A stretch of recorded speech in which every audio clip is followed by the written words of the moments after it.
வணக்கம் மக்களே. கதையின் பெயர் கடைசி வேட்டை. அத்தியாயம் 1. இரவு 11:45. நகரம் மழையால் நனைந்து குளிர்ச்சியாக இருந்தது. சாலைகளில் யாரும் இல்லை. அந்த விலை உயர்ந்த பங்களா ஒன்றில் விளக்குகள் இன்னும் எரிந்து கொண்டிருந்தது. அந்த பங்களாவின் உரிமையாளர் அரவிந்த் ராஜா, 45 வயது, தொழில்துறை பேரரசின் தலைவன். அவன் பங்களா முழுவதும் பாதுகாப்புடன் இருந்தது. எங்கும் CCTV camera, securities, electronic doors. யாரும் அவ்வளவு எளிதில் உள்ளே நுழைய முடியாதபடி அவ்வளவு பாதுகாப்பு. ஆனால் இவ்வளவு இருந்தும் அரவிந்த் ராஜாவிற்கு அந்த ஆபத்து காத்திருந்தது. அன்னைக்கு அரவிந்த் ராஜா வீட்டில் தனியாக இருந்தான். டைனிங் டேபிளில் அமர்ந்து வாய்விட்டு சிரித்து கொண்டிருந்தான். எதிரில் நிறைய எம்டி கிளாஸ், ஒரு விஸ்கி பாட்டில் பாதி காலியாக இருந்தது. ஃபோனில் மெசேஜ் வரும் சத்தம் கேட்டது. பாக்கெட்டில் இருந்து மொபைல் எடுத்து மெசேஜ் பார்த்தான். அதில் "நான் வர்றேன், எல்லாம் ரெடி" என்று மெசேஜ் வந்திருந்தது. அவன் மனதிற்குள் சிரித்து கொண்டே இதுதான் கடைசி டீல் என்று தனக்குத்தானே பேசி கொண்டான். அந்த நேரத்தில் பங்களா வெளியே ஒரு கருப்பு நிற எஸ்யூவி வந்து நின்றது. யாரோ ஒருவன் காரில் இருந்து இறங்கினான். முகத்த மறைக்கும் சட்டை, கையில் ஒரு பிளாஸ்டிக் பை. மழையில் நனைந்தவாறே பங்களா நோக்கி நடந்து வந்தான். காலிங் பெல் அடித்தான். அரவிந்த் ராஜா கையில் மதுக்கோப்பையுடன் வந்து கதவை திறந்து "வந்துவிட்டீர்களா" என்றான். முகமூடி இருந்ததால் அடையாளம் தெரியவில்லை. அந்த வினாடி ஒரு பெரிய சத்தத்துடன் பாம் வெடித்த வினாடி அரவிந்த் ராஜா தரையில் விழுந்தான். கையில் இருந்த மதுக்கோப்பை கீழே விழுந்து சத்தத்துடன் கண்ணாடி சிதறல்கள் எங்கும் சிதறியது. அவன் வாயிலிருந்து ரத்தம் வடிந்தது. வெளியே மழையின் சத்தம் அதிகரித்தது. விளக்குகள் விட்டு விட்டு எரிந்தன. உள்ளே வந்த அவன் தரையில் கிடந்த அரவிந்த் கையில் இருந்து டைமண்ட் ரிங்கை கழற்றி தன் பாக்கெட்டில் போட்டான். அந்த நொடி மின்சாரம் துண்டிக்கப்பட்டது. பங்களா முழுவதும் அடர்த்தியான இருட்டு. வெளியே மழை, இடி, சத்தம் மட்டுமே கேட்டது. அத்தியாயம் 2. மர்மமான அழைப்பு. கொலை நடந்த 2 மணி நேரம் கழித்து போலீஸ் கண்ட்ரோல் ரூமுக்கு ஒரு ஃபோன் வந்தது. "ஹலோ, இது போலீஸ் கண்ட்ரோல் ரூம். உங்களுக்கு என்ன உதவி வேணும்?" பதட்டமான ஒரு குரலில் ஒரு ஆண் பேசினார். சார், கொலை. அரவிந்த் ராஜா பங்களாவில் கத்தி குத்தப்பட்டு இறந்து கிடக்கிறார்." "நீங்கள் யார் பேசுகிறீங்க?" "சார், நான் யாருன்னு சொல்ல விரும்பலை சார்" என்று லைன் கட் செய்யப்பட்டது. செய்தியை கேட்ட டியூட்டி அதிகாரி அதிர்ந்து கமிஷனர் ஆஃபீஸ்க்கு உடனே நடந்த சம்பவத்தை சொன்னார். அதிகாலை 3 மணி. கமிஷனர் சுப்பிரமணியன் தனது மேஜையில் ஃபைல்களை பார்த்து கொண்டிருந்தார். அப்போது போலீஸ் ஜீப் ஒன்று ஹார்ன் சத்தத்துடன் வந்து நின்றது. நடந்த கொலைக்கான காரணத்தை கண்டுபிடிக்க வேண்டும். சரியான ஆள் இவர்தான். ஏன்னா இறந்த மனிதர் ரொம்ப பெரிய தொழிலதிபர். இவர் மாதிரி டாப் அஃபிஷியலை தான் இந்த கேஸுக்கு ஆஃபீஸராக போடணும் என்று தனக்குத்தானே பேசி கொண்டிருந்தார். கமிஷனர் ரூமுக்குள் ஒரு எக்ஸ்கியூஸ் கேட்டுக்கொண்டு உள்ளே நுழைந்தார் அர்ஜுன். வயது 38. நல்ல வாட்டசாட்டமான உடம்பு. குற்ற வழக்கு விசாரணையில் வல்லுனர். நேர்மையும் கடின உழைப்பும் கொண்டவர். அர்ஜுனிடம் கமிஷனர் சொன்னார், "அர்ஜுன், உன்னால தான் இந்த கொலை கேஸை கண்டுபிடிக்க முடியும். இறந்த நபர் நகரின் முக்கியமான புள்ளி. அதனால் கேஸோட எந்த தகவலும் ப்ரெஸ்ஸுக்கு லீக் ஆகாமல் நீ தான் பார்த்துக்க வேணும். அது உன்னோட பொறுப்பு." அர்ஜுன் "ஓகே சார்" என்று சொல்லிவிட்டு, "இந்த கேஸ் பற்றி ஏதாச்சும் முக்கியமான தகவல் இருக்கா சார்" என்றான். "இல்லை அர்ஜுன், ஒரு அனானிமஸ் கால் தான் வந்துச்சு. அவன் பெயரை கூட சொல்லலை. நீங்கள் நேரடியாக போய் விசாரணை பண்ணுங்கள்." "ஓகே சார்" என்று சல்யூட் வைத்து கமிஷனர் ரூமை விட்டு வெளியே வந்தான் அர்ஜுன். அங்கு அவனுடைய team members, sub inspector Kumar, forensic expert Lavanya, driver Rajesh அர்ஜுனுக்காக காத்திருந்தார்கள். அவர்களிடம் அர்ஜுன், "வாங்க, மர்டர் நடந்த ஸ்பாட்டுக்கு போய் இன்வெஸ்டிகேட் பண்ணுவோம்" என்றான். அனைவரும் அரவிந்த் மளிகை நோக்கி போய்கொண்டிருந்தார்கள். வெளியே இன்னும் விடியாத வானம். மழை வேறு நசநசுத்து கொண்டிருந்தது. அரவிந்த் வீட்டை அடைந்தார்கள். அங்கே கதவுக்கு முன் போலீஸ் ஆஃபீஸர்ஸ் பதட்டமாக நின்று கொண்டிருந்தார்கள். அர்ஜுன் மற்றும் அவனது டீம் உள்ளே நுழைந்தார்கள். மிகப்பெரிய ஹால். ஒரு மயான அமைதி நிலவியது. தரையில் ரத்தம் இன்னும் காயவில்லை. அங்கே ஒரு மனிதன் படுத்து கிடந்தான். அவன் வேறு யாருமில்லை, அரவிந்த் ராஜா. அவன் முகத்தில் கடைசி நிமிட மரண வலி தெரிந்தது. கையில் கண்ணாடி துணுக்குகள் இருந்தது. அவனது கையை உற்று பார்த்தான் அர்ஜுன். அவனது மோதிர விரலில் மோதிரம் போட்ட அடையாளம் இருந்தது. ஆனால் மோதிரம் ஏதும் இல்லை என்பதை மனதில் குறித்து கொண்டான்.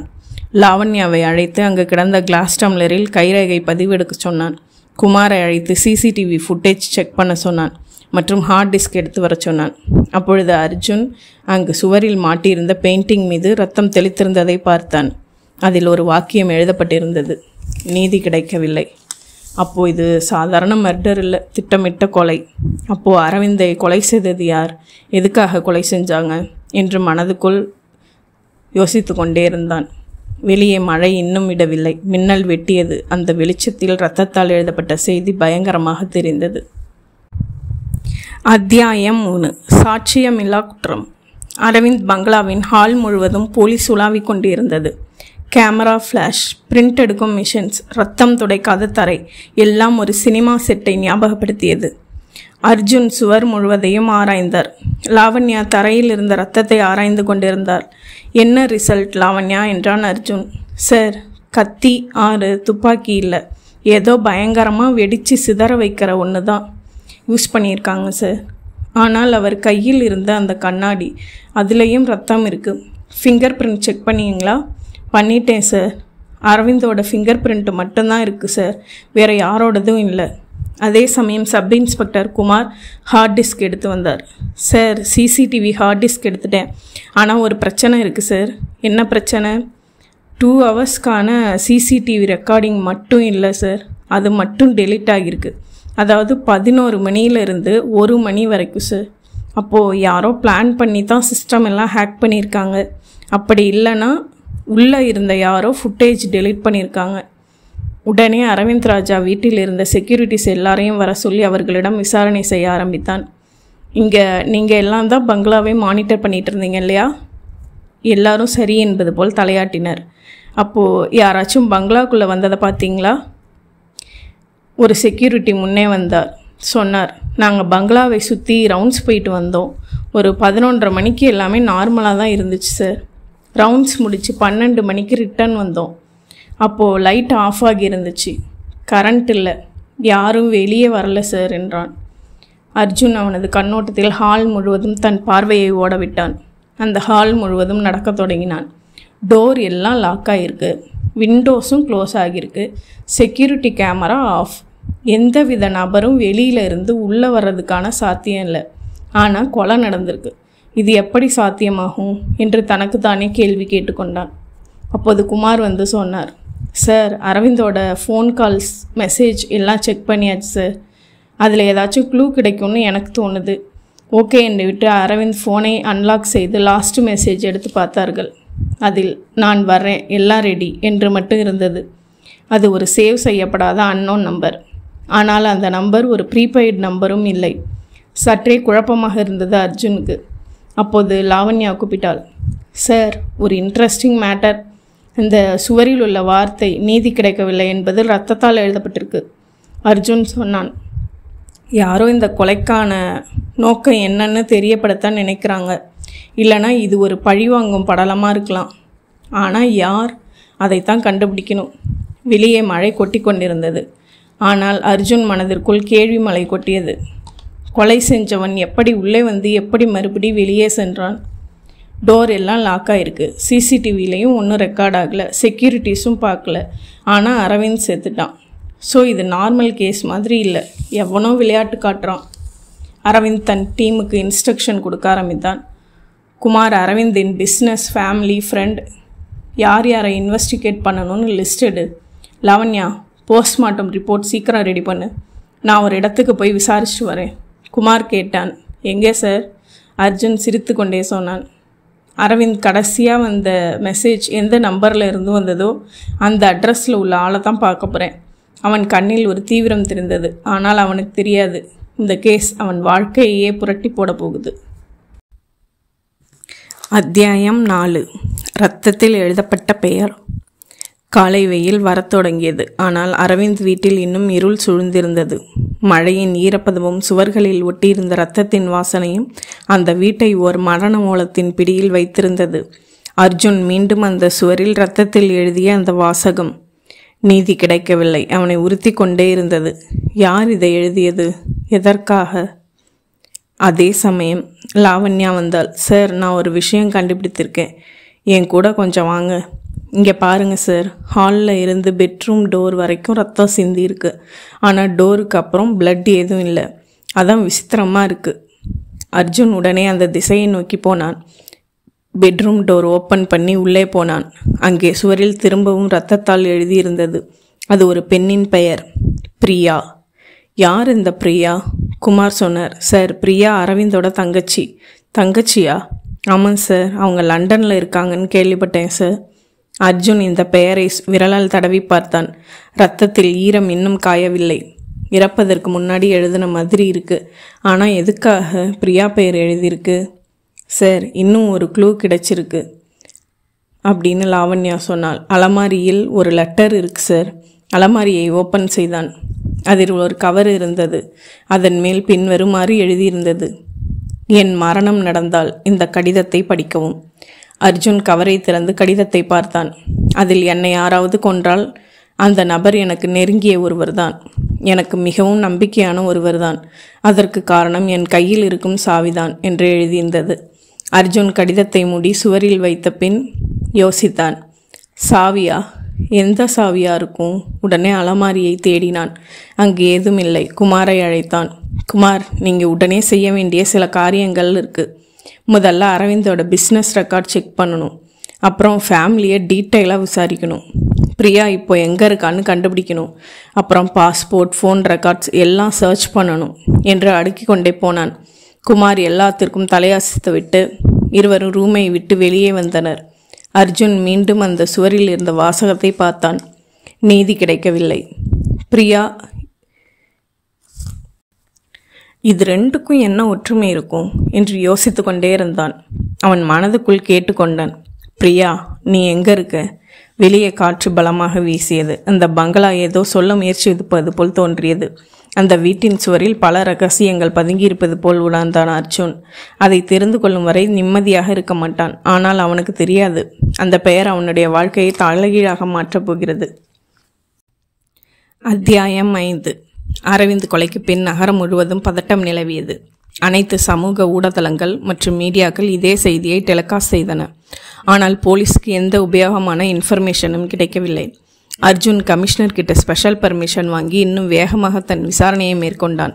அவனிடம் பொது 2 குழுக்கள் மட்டுமே இருந்தது. ஒரு க்ளூ பிரியாவின் பெயர் இரத்தத்தில் எழுதப்பட்டது. மற்றும் ஒரு க்ளூ அந்த சாவி. காரில் போய்கொண்டே பேச்சை தொடர்ந்தான் அர்ஜுன். குமாரை பார்த்து கேட்டான். பிரியா பற்றி ஏதாச்சும் தெரிஞ்சுதா? சார், அரவிந்தின் சிஸ்டர் பிரியா லண்டனில் இருக்காங்கன்னு ஃபேமிலி சொல்லுது. 3 வருஷமாக அங்கே தான் இருக்காங்க. ஆனால் என்ன, அவங்களோட பாஸ்போர்ட் 3 மாதத்துக்கு முன்னாடி ரினியூ பண்ணது தான். ஆனால் அதுக்கப்புறம் எந்த அப்டேட்டும் இல்லை சார். ட்ராவல் ஹிஸ்ட்ரி செக் பண்ணும்போது ரீசண்டாக எந்த டீட்டெயிலும் இல்லை. அப்போது பிரியா இப்போ இந்தியாவில் தான் இருக்காங்களா என்ற ஆச்சரியத்துடன் கேட்டான் அர்ஜுன். சரி, அப்போ ஒன்று பண்ணுங்க குமார். அவங்க passport, phone tower location, bank transfer எல்லாம் செக் பண்ணுங்கள். 1 மணி நேரம் கழித்து குமார் எல்லா தகவல்களும் கொண்டு வந்தார். சார், பிரியா 3 மாதத்துக்கு முன்னாடி இந்தியா வந்துட்டாங்க. லண்டனில் இருக்காங்கன்னு சொன்னது எல்லாமே போய் தான் சார். அவங்க சென்னையில் ஒரு ஹோட்டலில் தான் சார் தங்கியிருக்காங்க. அப்போது நாம் நெருங்கிட்டோம். ஹோட்டல் அட்ரஸ் இருக்கா? இருக்குது சார். ஆனால் ஒரு முக்கியமான விஷயம் சார். என்ன? நேற்று நைட்டே அவங்க ஹோட்டலில் காலி போயிட்டாங்க சார். எங்கே போனாங்க? அந்த டீட்டெயில் எதுவும் இல்லை சார். சிசிடிவி ஃபுட்டேஜ் இருக்குது. அதை செக் பண்ணினா க்ளூ ஏதாச்சும் கிடைக்கலாம்.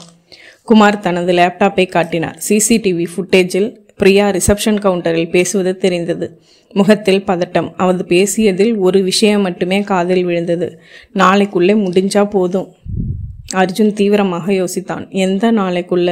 என்ன முடிஞ்சா போதும்? ஆனால் அரவிந்த் நேத்தே இறந்து விட்டார். அப்போது இது எப்படி சாத்தியம்? அப்போது குமாருக்கு ஒரு ஃபோன் வந்தது. ஃபோன் பேசிவிட்டு அர்ஜுன் பக்கம் திரும்பி சொன்னார். Aravind passport missing sir. அப்புறம் லாக்கரை யாரோ ஓப்பன் பண்ணியிருக்காங்க. ஆனால் சாவி இல்லை. அர்ஜுனுக்கு அந்த வரிகள் நினைவு வந்தது. என் மரணம் நடந்தால் அதன் காரணம் என் கையில் இருக்கும் சாவி. அர்ஜுன் மெதுவாக சொன்னான். அந்த சாவி, அதுக்கு பின்னால் உள்ள ரகசியம் என்னவாக இருக்கும்? வெளியே சூரியன் உதித்தது. ஆனால் அர்ஜுன் மனதில் இன்னும் இருள் சூழ்ந்திருந்தது. குமார், இப்போ ரொம்ப முக்கியமான விஷயம் பிரியாவை கண்டுபிடிக்கிறது தான். அது முடிஞ்சா பாதி கேஸ் முடிஞ்ச மாதிரி. ஆனால் பிரியா இதில் கில்லரா இல்லை விக்டிமா அதான் தெரியல. ஆனால் அர்ஜுனுக்கு தெரியாது. பிரியா அவருக்கு மிகவும் அருகில் தான் இருக்கிறாள். அதுவும் அவர் நினைத்து பார்க்க முடியாத ஒரு இடத்தில். அத்தியாயம் 6. மாலை 5 மணி. அர்ஜுன், குமார் இருவருமே பிரியா தங்கியிருந்த ஹோட்டலுக்கு வந்தார்கள். ஹோட்டல் ரிசப்ஷனில் விசாரணை செய்தார்கள். அர்ஜுன் கேட்டார், பிரியா இவங்க எத்தனை நாள் ஸ்டே பண்ணாங்க? ரிசப்ஷன் 3 வாரம் சார். நேற்று நைட்டு தான் வெக்கேட் பண்ணிட்டு போனாங்க. ரூம் கீ எங்கே இருக்குது? சாரி சார், ரூம் க்ளீன் பண்ணிட்டோம், ஆனால் இன்னும் யாரும் யூஸ் பண்ணலை. அர்ஜுன் சரி சொல்லிவிட்டு ஹோட்டல் மேனேஜரிடம் அனுமதி வாங்கி பிரியா தங்கியிருந்த ரூமுக்கு போனான். அந்த அறை சுத்தமாக இருந்தது. ஆனால் அர்ஜுன் ஏதாச்சும் க்ளூ கிடைக்குமா என்று தீவிரமாக தேடினான். அப்போது பெட்டுக்கு அடியில் ஒரு கவர் இருந்தது. அதில் ஒரு ஃபோட்டோ. அதில் அரவிந்த், பிரியா மற்றும் வேறு ஒரு ஆண். அவனுக்கு சுமார் 30 வயது இருக்கும். நல்ல கம்பீரமான தோற்றம். வலது கையில் ஒரு காயம்பட்ட அடையாளம் தெரிந்தது. ஃபோட்டோவின் பின்புறம் தியாகராஜா ஹோட்டல், மதுரை என்று எழுதியிருந்தது. அர்ஜுன் யோசித்தான், இவன் யார்? இந்த ஃபோட்டோ பிரியாவிடம் எப்படி வந்தது? லண்டனில் இருந்த பிரியா எதற்காக வீட்டிற்கு போகாமல் தனியறை எடுத்து ஹோட்டலில் தங்க வேண்டும்? அந்த நேரம் குமார் சொன்னார், சார், பிரியா ரூமில் இருந்து ஒரு சூட்கேஸ் மிஸ்ஸிங்னு ஹோட்டல் ஸ்டாஃப் சொல்கிறாங்க. பிரியா போகும்போது அதை எடுத்துகிட்டு போனதாக சொல்கிறாங்க. ஆனால் எந்த பேக் பார்க்க ரொம்ப ஹெவியாக இருந்துச்சான். அர்ஜுன் ஃபோட்டோவை பாக்கெட்டில் வைத்தான். அந்த 3 பேருக்கும் என்ன தொடர்பு? அப்போது அரவிந்த் மர்டரில் ஒரு பெரிய சதி இருக்குது என்று தனக்குத்தானே சொல்லி கொண்டான். மறுபடி ஹோட்டல் சிசிடிவி ஃபுட்டேஜ் செக் பண்ணாங்க. பிரியா லிஃப்ட் வாசலில் நின்று யாருக்கிட்டேயோ ஃபோனில் பேசுகிறா. அவளது முகத்தில் அவ்வளவு பயம். ஆனால் மறுபடி அதே வாக்கியம், நாளைக்குள்ளே முடிஞ்சா போதும். அவள் அறையை விட்டு வெளியே வரும்பொழுது அவளை ஒரு நிழல் தொடர்கிறது. அந்த ஆள் ஃபோட்டோவில் இருந்த அதே ஆள்தான். யார் இவன்? இவனும் விக்டிமா, இல்லை இவன்தான் கில்லரா? குமாரிடம் சொன்னான். குமார், உடனே அந்த மதுரை ஹோட்டல் அட்ரஸ் ட்ராக் பண்ணுங்க. இந்த ஃபோட்டோவில் இருக்க ஆள் யார், அவனை பற்றி மற்ற டீட்டெயில்ஸ் எல்லாம் கண்டுபிடிங்க. பிரியாவை கண்டுபிடிக்கணும். எனக்கு என்னமோ அவள் இன்னும் இந்த சிட்டியில் தான் இருக்கான்னு தோணுது. ஆனால் அர்ஜுனுக்கு தெரியாது. அந்த ஆளை நேருக்கு நேர் சந்திக்க போகிறான் இன்று, அதுவும் அந்த போலீஸ் ஸ்டேஷனிலே. அத்தியாயம் 7. அரவிந்த் பங்களாவில் போலீஸ் ஆஃபீஸர்ஸ் இன்னும் தடயங்களை தேடும் முயற்சியில் இருந்தார்கள். அர்ஜுன் மீண்டும் பங்களா உள்ளே போனார். இந்த முறை அவர் மனதில் திடமான ஒரு எண்ணம், இந்த பங்களாவில் இன்னும் ஏதோ மறைஞ்சிருக்கு, கண்டுபிடிக்கணும் என்று சிந்தித்து கொண்டே நடந்தார். மறுபடி ஹால் முழுவதும் சுற்றி சுற்றி பார்த்தார். எல்லா சிசிடிவியும் ஹேக் ஆகியிருந்தது. ஒரு பிளக் பாயிண்ட் பக்கத்தில் ஒரு சீரிய ஒயரிங் போன்ற அமைப்பு தெரிந்தது. அது மிகவும் சிறியதாக இருந்ததால் உடனே கண்ணில் படவில்லை. அந்த பிளக் பாயிண்டை திறந்து பார்த்தான். அதற்குள் ஒரு மைக்ரோ கேமரா இருந்தது. மிகவும் சிறிய கேமரா, யாரும் பார்க்க முடியாதபடி வைக்கப்பட்டிருந்தது. குமார், சீக்கிரம் வாங்க, உடனே இந்த கேமராவை கனெக்ட் பண்ணி ஃபுட்டேஜ் செக் பண்ணுங்க. 1/2 மணி நேரத்திற்கு பிறகு கேமராவில் வீடியோ பிளே ஆனது. அந்த கேமரா ஹால் மற்றும் அரவிந்த் நின்ற கதவை வீடியோ பதிவு செய்திருந்தது. அர்ஜுன் கவனமாக பார்த்து கொண்டிருந்தான். கொலை நடந்த அன்று இரவு 11:45. அரவிந்த் ஹாலில் தனியாக நடந்து கொண்டிருந்தான். வெளியே மழையின் சத்தம் மட்டும் கேட்டது. அவன் மொபைல் எடுத்து பார்த்து சிரித்தான். அந்த நேரம் கதவுக்கு பின் ஒரு நிழல் தெரிந்தது. கேமரா ஜூம் ஆகவில்லை, ஆனால் அதில் அவள் முகம் தெளிவாக தெரிந்தது. ஆமாம், அது அவள்தான். முகத்தை மறைக்க முயற்சி செய்திருந்தாள். அதையும் மீறி அவள் முகம் பளிச்சென தெரிந்தது. அது அவளே தான், பிரியா. அர்ஜுன் அதிர்ந்தான். வந்தது இவள்தானா? அந்த வீடியோவில் பிரியா உள்ளே நுழைகிறாள். அவள் கையில் பிளாஸ்டிக் பை. பின் கதவை மூடிவிட்டு அரவிந்தை பார்க்கிறாள். வீடியோ லைட் ஆஃப் ஆகிவிட்டது. ரெக்கார்டிங் நின்று விட்டது. அர்ஜுனுக்கு ஒன்றுமே புரியவில்லை. வீட்டிற்கு வந்தது பிரியாதான். ஆனால் அவள்தான் கொலை செய்தாளா? இல்லை, அவளுக்கு பிறகு வேறு யாரும் வந்து கொலை செய்துவிட்டு சென்றார்களா? குமார் சொன்னார், சார், அதிர்ஷ்டவசமாக இந்த கேமரா மட்டும் ஹேக் ஆகலை. இதை வச்சு வேறு க்ளூ ஏதாச்சும் கிடைக்குதான்னு பார்ப்போம். சார், அர்ஜுன் வீடியோவை மறுபடியும் பார்த்தான். டைமிங் செக் செய்தான். பிரியா அரவிந்திடம் பேசுகிறாள். முகத்தில் பயங்கரமான கோபம். அரவிந்த் ஏதோ விளக்கம் கொடுக்க முயற்சி செய்கிறான். பிறகு ஒரு நிழல் உருவம் ஜன்னல் வழியே உள்ளே வந்தது. அர்ஜுன் யோசித்தான், வேற யாரோ உள்ளே வர்றாங்க, இவன் யாரு? வீடியோ ஓடியது. அந்த நிழல் உருவம் மெதுவாக ஹாலுக்குள் வந்து நின்றது. முகம் தெரியவில்லை. ஆனால் அவனது கையில் அதே பெரிய காயம். ஆமாம், அந்த ஃபோட்டோவில் இருந்த அதே மனிதன்தான்.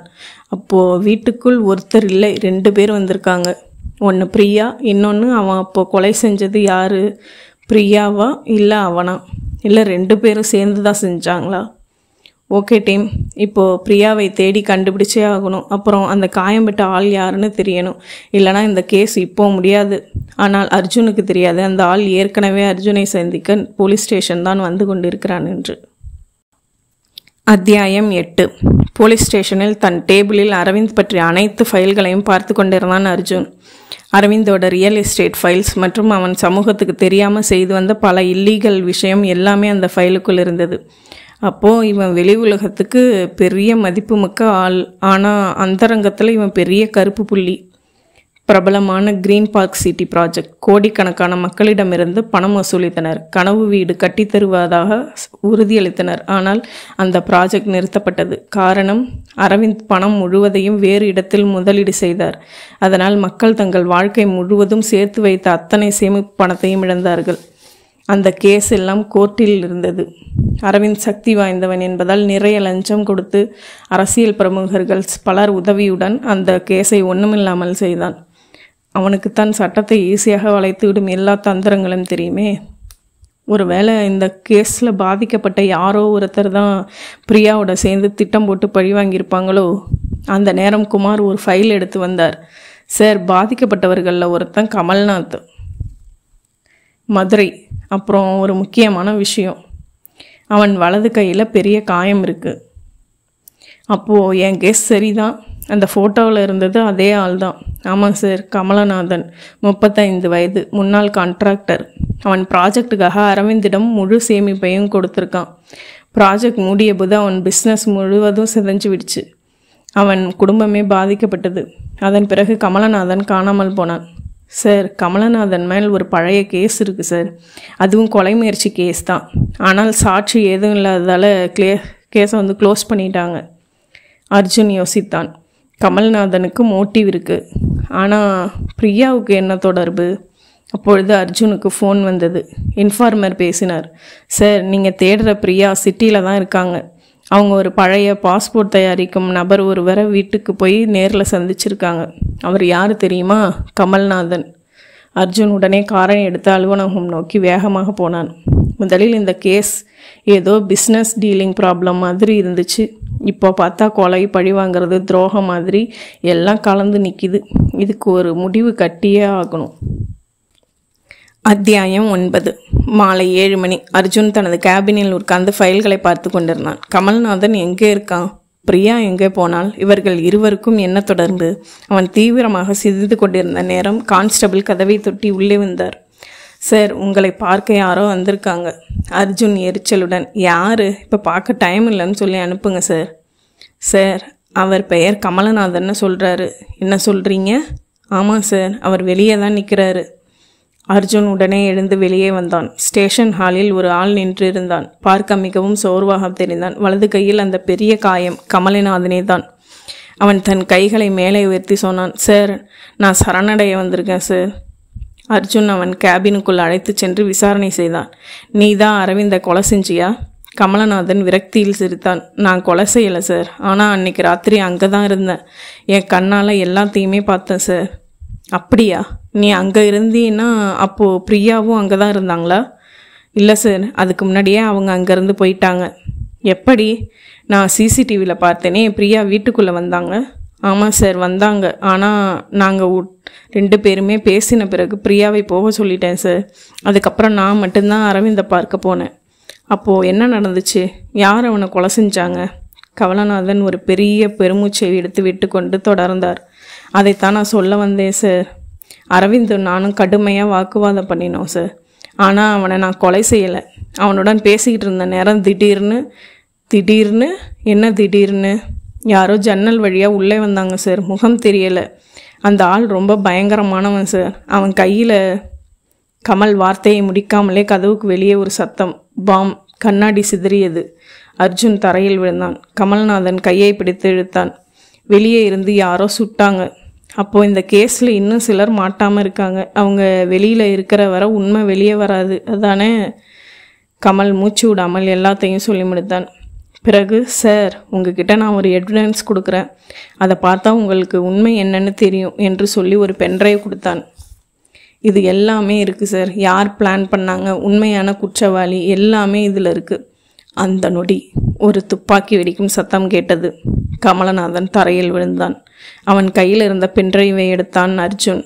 அப்போதுதான் அர்ஜுனுக்கு புரிந்தது, இது தனிநபர் செய்கிற செயல் கிடையாது. இதுக்கு பின்னாடி ஏதோ ஒரு பெரிய கும்பல் இருக்கு. அதுதான் எல்லாத்தையுமே வெளியே கொண்டு வராமல் தடுத்துக்கிட்டு இருக்கு. அத்தியாயம் 10. மணி இரவு 11. Police station. அர்ஜுன் தன் கேபினில் உட்கார்ந்து யோசித்தான்.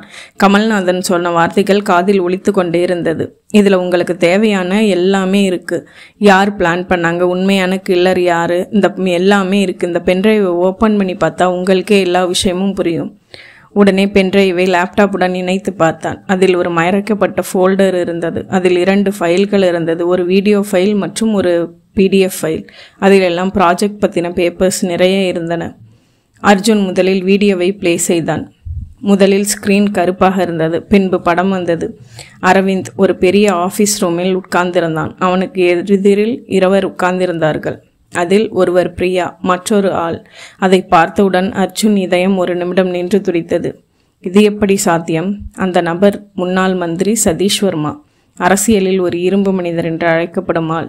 இப்போது ஆடியோ கேட்க தொடங்கியது. இந்த ப்ராஜெக்ட் பண்ணணும்னா எல்லாரும் எதுவும் கேள்வி கேட்காம அமைதியாக இருக்கணும். முக்கியமாக யாரும் இந்த விஷயத்தை வெளியில் சொல்லக்கூடாது. பணம் என் அக்கௌண்ட்டுக்கு மாறணும். பிரியா பதட்டமாக கேட்டாள். ஆனால் இந்த டீல் லீகல் இல்லை. இந்த ப்ராஜெக்ட்னால ஆயிரக்கணக்கான குடும்பங்கள் பாதிக்கப்படுவாங்க. சதீஷ் வர்மா கோபமாக கத்தினார். பிரியா, நாங்கள் சொல்கிறது கேளு, இல்லைனா நீ இருக்கிற இடம் தெரியாமல் ஆக்கிடுவோம். அரவிந்த் சிரித்து கொண்டே கையில் இருந்த ஒயின் கிளாஸை தூக்கி காட்டி, இந்த டீல் நல்லபடியாக முடிஞ்சா எல்லாருக்கும் ஜாக்பாட் அடிக்கும். எந்த பிரச்சனையும் வரக்கூடாதுன்னு நினச்சா என் கூட இருங்க, இல்லைனா என்று சொன்னவுடன் வீடியோ நின்றது. அப்போது இது சாதாரண பிஸ்னஸ் கேஸ் இல்லை. பாலிடிக்ஸ், பணம், செல்வாக்கு எல்லாம் புகுந்து விளையாடுற இடம். சிறிது நேரம் கழித்து PDF ஃபைலை ஓப்பன் செய்தான். அந்த ரகசிய contract, bank details, Swiss account, transfer ஆன பணத்துக்கான ரசீது, அதுக்கு கையெழுத்து போட்டவர்கள் அரவிந்த் ராஜா, சதீஷ் வர்மா, பிரியா, எல்லா தகவல்களும் அதில் இருந்தன. அப்போது பிரியா, நீங்கள் இந்த கேஸில் வேறு மாதிரி இன்வால்வ் ஆகியிருக்கீங்க. அவன் கண்ணில் ஒரு வெறி தெரிந்தது. இந்த கேஸ் அரசியல்வாதி கும்பல் பிடிக்கிற கேஸாக மாறிடுச்சு. இதில் யாரை பிடிக்கணும், யாரை சாய்த்தணும்னு தெரியலை. அதே சமயம் கதவுக்கு பின்னால் ஒரு நிழல் தெரிந்தது. கதவை நோக்கி போனான். அங்கு யாரும் இல்லை. கதவுக்கு அடியில் ஒரு பேப்பர் இருந்தது. அதில் எழுத்துப்பட்டிருந்த வரியை பார்த்து அதிர்ந்தான். பென்ட்ரைவுடன் நீ உயிரோடு இருக்க மாட்ட. அப்போது யாரை எல்லாத்தையும் கண்காணிச்சுக்கிட்டே இருக்காங்க. ஆனால் அந்த ஆள் யாருன்னு தான் இன்னும் தெரியலை. அத்தியாயம் 11. மாலை 6 மணி. மழை மீண்டும் கொட்டியது. புறநகரின் ஒரு பழைய பங்களா. அதை நோக்கி போய் கொண்டிருந்தான் அர்ஜுன். இன்ஃபார்மர் பிரியா அங்கேதான் இருக்கிறாள் என்று தகவல் கொடுத்திருந்தான். மேலும் கவனமாக இருங்க சார், யாரோ பிரியாவை ஃபாலோ பண்ணி அங்கே வரப்போவதாக சொல்லியிருக்கிறாங்க. பங்களாவின் கதவை தள்ளினான். அது கிரீச்சிட்டு திறந்தது. உள்ளே போய் பார்த்தான். ஒரு அறையில் மெழுகுவத்தி வெளிச்சம் வந்து கொண்டிருந்தது. அங்கே பிரியா உட்கார்ந்திருந்தாள். பார்ப்பதற்கு மிகவும் சோர்வாக எழுந்தாள். அழுது கொண்டிருந்தவள் போல் தெரிந்தது. அர்ஜுனை பார்த்ததும் எழுந்து நின்றாள். பிறகு சொன்னார், நீங்கள் வருவீங்கன்னு தெரியும் சார். பிரியா, நீ என்ன செஞ்ச, உண்மையை சொல்லு. அந்த வீடியோவில் நீயும் தானே எல்லாத்துக்கும் காரணம் என்றான். பிரியா சொன்னாள், ஆமாம் உண்மைதான். ஆனால் அவங்க பண்ணுற விஷயங்கள் எனக்கு பிடிக்கலை. எனக்கு தெரிஞ்ச விஷயம் எல்லாத்தையும் சொல்கிறதுக்கு நான் போலீஸ் ஸ்டேஷனுக்கு வரலாம்னு இருந்தேன். மேலும் அரவிந்தை நான் கொலை செய்யலை. அவங்க என்னை கொலை செய்யவும் ஏற்பாடு பண்ணிட்டாங்க. அவர்கள்னா யாரு? சதீஷ் வர்மா என்றாள் பிரியா. அரவிந்த் இந்த சீக்ரெட் எல்லாம் வெளியில் சொல்கிறதா இருந்தால் அதனால தான் அரவிந்தை போட்டு தள்ளிட்டாங்க. இருவரும் பேசிக்கொண்டிருக்கும் போதே வெளியே கார் வரும் சத்தம் கேட்டது. அதே கருப்பு நிற SUV. அதிலிருந்து 3 நபர் இறங்கி வந்தார்கள். அர்ஜுன் சொன்னான், பிரியா, நீங்கள் உயிரோடு இருக்கணும் அப்படின்னா இப்போதான் எல்லா உண்மையும் வெளியில் வரணும். இவனுங்களை நான் பார்த்துக்கிறேன். நீங்கள் பத்திரமா ரூமில் இருங்க. அதே சமயம் வெளியில் இருந்த ஒருவன் ஃபோன் பேசி கொண்டிருந்தான். சார், நாங்கள் பங்களா வந்துட்டோம். அர்ஜுனும் அந்த பொண்ணும் உள்ளே தான் இருக்காங்க. நீங்கள் சொன்னால் வேலையை ஆரம்பிச்சிருவோம் சார். மறுமுனையிலிருந்து அந்த குரல் சொன்னது. எந்த தடையும் இல்லாமல் முடிச்சிருங்க. பேசியது வேறு யாரும் இல்லை, சதீஷ் வர்மா தான். அத்தியாயம் 12. அந்த 3 பேரும் பங்களா நோக்கி வரும் ஓசை கேட்டது. அதை பார்த்ததும் அர்ஜுன் பிரியாவிடம், பிரியா, நீங்கள் இந்த ரூம் வழியே வெளியில் போங்க. ஆனால் நான் சிக்னல் கொடுத்ததுக்கு அப்புறம் தான் நீங்கள் போகணும் என்றான். அர்ஜுன், நீங்கள் என்ன பண்ண போறீங்க? நான் அவங்க உள்ளே வராமல் பார்த்துக்கிறேன், இல்லைனா நீங்கள் உயிரோட தப்பிக்க முடியாது. அதே நேரம் பூட்டு உடையும் சத்தம் கேட்டது. முதல் கில்லர் உள்ளே நுழைந்தான். அர்ஜுன் துப்பாக்கியால் சுட்டான். அவன் படிக்கட்டின் பின்புறம் இருந்தான். அவன் சுட்டதும் கில்லர் காலின் குண்டு பாய்ந்தது. அர்ஜுன் கத்தினான், அங்கேயே நில்லு, இல்லைனா அடுத்த தோட்டா பாயும். மற்ற இருவர் துப்பாக்கியுடன் ஓடினார்கள். அர்ஜுன் லைட் எல்லாம் ஆஃப் செய்தான். முழுவதும் இருட்டு. வெளியே மழையின் சத்தம் அதிகமாக கேட்டது. மின்னல் மின்னியது. அப்போதுதான் அவர்கள் முகம் தெரிந்தது. அடுத்த நொடி ஹாலில் துப்பாக்கி வெடிக்கும் சத்தம் கேட்டது. அர்ஜுன் தரையில் உழுந்து பிறண்டு மேசைக்கு பின்னால் போய் ஒளிந்து கொண்டான். பிரியா இன்னும் வேறொரு ரூமில் தான் இருந்தாள். பிரியா, நீங்கள் ரூமில் தானே இருக்கீங்க? ஆமாம் சார். ஆனால் கதவு உடைஞ்சு போச்சு. அந்த நொடி அவன் பக்கத்தில் இருந்த கண்ணாடி பாட்டிலை எடுத்து 3வது ரூமுக்குள் எறிந்தான். கண்ணாடி உடையும் சத்தம் கேட்டு கில்லர்கள் அந்த ரூமுக்கு சென்றார்கள். அதே நேரம் அர்ஜுன் பின்னால் இருந்து ஒருவனை தாக்கி அவன் கையில் இருந்த துப்பாக்கியை பிடுங்கி அவனை சுட்டான். மீதம் ஒருவன் தான் இருந்தான். கடைசியில் இருந்த ஒருவனும் ஓட முயற்சி செய்தான். அர்ஜுன் கத்தினான், நில்லு, இல்லைனா உன் காலை சுடுவேன். அர்ஜுன் அவனை வளைத்து பிடித்தான். உன்னை யார் அனுப்புனா? சதீஷ் வர்மா தான் அனுப்புனார் சார்.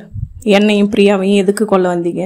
உண்மை தெரிஞ்ச யாரையும் உயிரோடு விடக்கூடாதுன்னு உத்தரவு வந்துச்சு சார். இவர் தான் எல்லாத்துக்கும் காரணமா? இல்லை சார், அவருக்கும் மேலே ஒருவர் இருக்காரு. அவரோட பிளான் தான் எல்லாம். அவர் யாரு?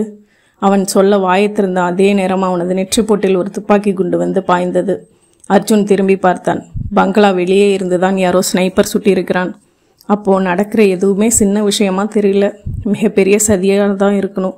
அப்போது கில்லரின் ஃபோனுக்கு ஒரு மெசேஜ் வந்தது. வேலை முடிச்சுட்டு இன்ஃபார்ம் பண்ணு, பிக் பாஸ் வெயிட்டிங். இது என்னடா புதுசாக வரீங்க அப்படின்னு தான் இருந்துச்சு அர்ஜுனுக்கு. பிரியாவை அழைத்து கொண்டு காரில் பயணம் செய்தான். பிரியா, இந்த பென்ட்ரைவ் நம்மள்கிட்ட இருக்கிற வர நம்ம உயிருக்கு ஆபத்து தான் என்றான். அத்தியாயம் 13. கில்லரின் ஃபோனை லேப்டாப்பில் கனெக்ட் செய்து ஏதாவது தடயம் கிடைக்குமா என்று தேடினான் அர்ஜுன். அதில் ஒரு ஆடியோ மெசேஜ் இருந்தது. அவங்க உயிரோடு இருந்தால் நம்ம ஆட்சியே கேள்விக்குறியாகிடும், அதனால் முடிச்சிரு. அந்த குரலை கேட்டதும் அர்ஜுன் மிகவும் அதிர்ந்து போனான். ஆமாம், அந்த குரல் அவனுடைய உயரதிகாரி கமிஷனர் சுப்பிரமணியத்தின் குரல். அப்போது இவர் தான் அந்த பிக் பாஸா? அவனால் நம்ப முடியவில்லை. பிரியா கேட்டாள், யாருங்க அந்த பிக் பாஸ்? தெரிஞ்சால் உங்கள் உயிருக்கு உத்தரவாதம் இல்லை பிரியா, உங்களுக்கு தெரிய வேண்டாம். அர்ஜுனுக்கு இந்த கேஸை எப்படி முடிவுக்கு கொண்டு வருவது என்று ஒன்றுமே புரியவில்லை. அந்த பென்ட்ரைவில் இன்னும் ஒரு ஃபைல் திறக்க முடியாமல், அதன் கோட் எடுக்க முடியாமல் இருந்தது. அதை ஓப்பன் செய்தால் அதில் என்னென்ன அதிர்ச்சிக்குள்ளாகும் பூகம்பம் வெடிக்கும் என்று அவனுக்கு ஒன்றுமே புரியவில்லை. அந்த சமயம் ஒரு மெசேஜ் வந்தது. நாளை இரவு துறைமுகம், அங்குதான் கடைசி ஷிப்மெண்ட், அதோட கேம் ஓவர். அத்தியாயம் 14. அன்று இரவு நகரம் உறங்கிக் கொண்டிருந்தது. ஆனால் துறைமுகம் முழித்து கொண்டிருந்தது. கருப்பு நீரில் மிதக்கும் கப்பல்கள், பிரகாசிக்கும் கிரேன்கள், காற்றில் உடலின் உப்புத்தன்மை கலந்த வாசமும் டீசல் வாசமும் கலந்த ஒரு சூழல். காரில் அர்ஜுன், பிரியா மற்றும் கவின் இருந்தார்கள். ஒரு ஃபைல் ஓப்பன் பண்ண ஹேக்கர் ஒருவரை அழைத்திருந்தான். அவன்தான் கவின். மூவரும் பயணம் செய்தார்கள். கவின் சொன்னான், சார், அந்த ஃபைல் ஓப்பன் பண்ணுறது ரொம்பவும் ஈஸியான வேலை தான். ஆனால் அது உள்ளே இருக்கிற விஷயம் என்னன்னு தெரிஞ்சால் பெரிய பூகம்பம் வெடிக்கும் சார்.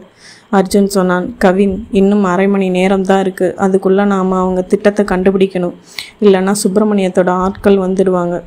துறைமுகத்தில் ஒரு பெரிய கப்பல் நின்று இருந்தது. இந்த 100கணக்கான கப்பலில் எந்த கப்பலில் என்ன சட்டவிரோதமான செயல்கள் நடக்குதுன்னே தெரியல. அப்போது கவின் அந்த ஃபைலை ஓப்பன் செய்து விட்டான். அதை அர்ஜுனிடம் காட்டினான். இந்த ஃபைல் நேம் பாருங்கள் சார், ப்ராஜெக்ட் ருத்ரான்னு இருக்குது. இதில் கமிஷனர் பேர் மட்டும் இல்லை, இன்னொருத்தர் பேரும் இருக்குது. ஃபுல்லாக ஓப்பன் ஆகட்டும் சார், அது யாருன்னு சொல்கிறேன்.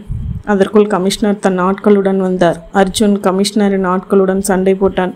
இறுதியாக கமிஷனர் எதிரே வந்து நின்றான். கமிஷனர் சிரித்தார். என்ன அர்ஜுன், கடைசியாக எங்ககிட்ட வந்து மாட்டிக்கிட்ட போல இருக்கு. சி, பேசாத, நீ ஒரு துரோகி என்று கத்தினான் அர்ஜுன். நான் துரோகி இல்லை அர்ஜுன், இந்த ப்ராஜெக்ட் ருத்ரா நம்ம நாட்டையே உலகத்தரத்துக்கு கொண்டு போக போகிறது. அப்போது கவின், சார் இங்கே பாருங்கள், ஃபைல் ஓப்பன் ஆகிடுச்சு என்று ஒரு ஃபோட்டோவை காட்டினான். அதில் ஒரு ஃபோட்டோ இருந்தது. அதில் கமிஷனரும் மத்திய அரசில் உள்ள முக்கிய புள்ளி மந்திரி ராகவேந்திரனும் இருந்தார்கள். சார், ப்ராஜெக்ட் ருத்ரா என்றால் நம் நாட்டின் பாதுகாப்பு சம்பந்தமான ஃபைல்களை எதிரி நாட்டிற்கு விற்கிறது. அந்த ரகசியத்தை எல்லாம் அங்கே ஒப்படைக்கிறது தான் சார் ப்ராஜெக்ட் ருத்ரா. அர்ஜுன் அதிர்ந்தான். இது எவ்வளவு பெரிய தேச துரோகம்! கமிஷனர் கத்தினார். அர்ஜுன், உனக்கு உயிரோடு இருக்கணும்னு எண்ணம் இருந்தா இது எல்லாத்தையும் என்கிட்ட கொடுத்துரு. அப்படியா? அது முடியாதே. ஏற்கனவே அதை எல்லாம் அனுப்ப வேண்டிய இடத்துக்கு அனுப்பியாச்சு. நோ என்று கத்தினார் கமிஷனர். அதே நேரம் ஸ்னைப்பர் கவினை நோக்கி சுட்டான். கவின் தரையில் விழுந்தான். அர்ஜுன் இருந்த வெறியில் குறுக்கே வந்த அனைவரையும் சுட்டு வீழ்த்தினான். கோப்புகள் எல்லாம் மத்திய அரசுக்கு போய் சேர்ந்தது. அரசு உடனே நடவடிக்கை எடுக்க ஆயத்தமானது. இராணுவ ரகசியங்களை வெளிநாட்டிற்கு விற்க முனைந்த கூட்டத்தை பிடித்தது. இந்திய இராணுவம் எங்கே ஆரம்பித்து கடைசியில் எங்கே போய் முடிந்தது என்றே ஒன்றும் புரியவில்லை அர்ஜுனுக்கு. பெருமூச்சு விட்டான். அந்த நேரம் கடைசியாக சுப்பிரமணியம் சொன்னார். அர்ஜுன், உண்மையான பாஸ் யார் தெரியுமா? ஆதி. ஆமாம். இந்த பேர் ஞாபகம் இருக்கா உனக்கு? உன்னோட அண்ணன் ஆதி தான். அத்தியாயம் 15. இல்லை, 10 வருஷம் முன்னர் இராணுவ ஆபரேஷன் ஒன்றில் அவன் உயிரிழந்து விட்டான். இது சாத்தியமே இல்லை என்று தன் மனதிற்குள் புலம்பிக் கொண்டிருந்தான் அர்ஜுன். அர்ஜுன் தனது வீட்டில் இருந்தான். பிரியா கேட்டாள், ஆதி யார் அர்ஜுன்? எனது அண்ணன். 10 வருஷம் முன்னாடி நானும் அவனும் சேர்ந்து தான் ஒரு ஆப்ரேஷனில் இறங்கினோம். தீவிரவாதல் கும்பல்ன்ற பிடிக்கும் முயற்சியில் 2 பேருமே இருந்தோம். அப்போது ஒரு எதிர்பாராத குண்டு விபத்து. அதில் என் கண்ணு முன்னாடியே அண்ணன் இறந்துட்டான். ஆனால் இப்போ அவன் எப்படி உயிரோடு வந்தான் என்று தான் எனக்கு ஒன்றுமே புரியாத புதிராகவே இருக்குது. அப்பொழுது அவனுக்கு ஒரு மெசேஜ் வந்தது.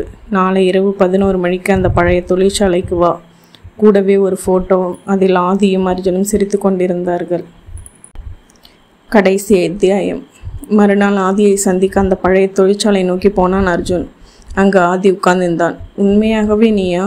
ஆமாம் அர்ஜுன். அன்னைக்கு ஏன் என்னை காப்பாற்றாமல் அப்படியே என்னை விட்டுட்டு போன அர்ஜுன்? இல்லை, அது எல்லாம் நம்ம ஹையர் அஃபிஷியல்ஸ் பிளான் பண்ண ப்ராஜெக்ட். முட்டாள் என்று கத்தினான் ஆதி. அது அவர்கள் செய்த சதி. அவர்கள் ஆட்சியை கைப்பற்ற நம்மை வைத்து விளையாடிய விளையாட்டு. அதிலிருந்து நான் எப்படியோ தப்பித்தேன். அதற்கு பிறகு இவர்களை பழிவாங்க வேண்டும் என்று நான் போட்ட பிளான் தான் எல்லாம். அதில் வந்து சிக்கியவன் தான் அந்த அரவிந்த் ராஜா. அவனை வைத்து தான் நான் எல்லா பிளானையுமே போட்டேன். இந்த இராணுவ ரகசியங்களை விற்கும் கும்பலை ஒழிக்க நினைத்தேன். என்னால் முடிந்த எல்லாமே செய்தேன். உன்னை வைத்து அவர்கள் செய்த சதி வேலையெல்லாம் வெளிச்சத்துக்கு கொண்டு வந்தேன். இப்பொழுது என்னுடைய வேலை முடிந்து விட்டது அர்ஜுன். இதுவரைக்கும் கதையை பொறுமையாக கேட்ட எல்லாருக்குமே ரொம்ப நன்றி. மேலும் என்னோடய சேனல் பிடிச்சிருந்தது அப்படின்னா சப்ஸ்கிரைப் பண்ணுங்கள், லைக், கமெண்ட் பண்ணுங்கள், உங்களோட ஃப்ரெண்ட்ஸ் அண்ட் ஃபேமிலிக்கு ஷேர் பண்ணுங்கள். Thank you friends.